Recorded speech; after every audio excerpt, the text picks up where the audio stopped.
Иосиф из Иерусалима спрашивает, в чем различие между чудом и тем, что происходит по природе вещей? Чудо — это всегда чудо. Я приложил усилия и нашел. Каждая ступень, которую мы осваиваем в духовном, мы сами не способны на нее взойти.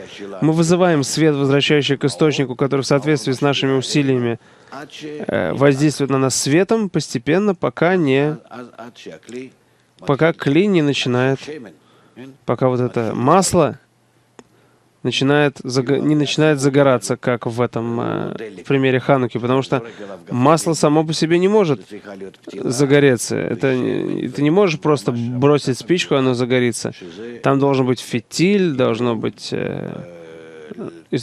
источник огня и особое состояние, которое даст свету удержаться за этот фитиль, который в масле. Поэтому мы должны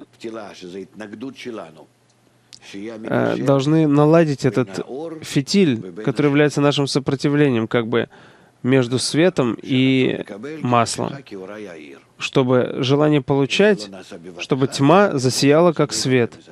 Это происходит не сразу, а это как бы постоянно к этому это выстраиваешь, работаешь над этим. Перед шаббатом мы читаем, какими маслами пользуются при зажигании, из каких материалов можно делать фитиль. Очень много обсуждается это в Талмуде. Если принесете сидур, там будет видно. Это не просто, потому что это начало Гмар Тикуна.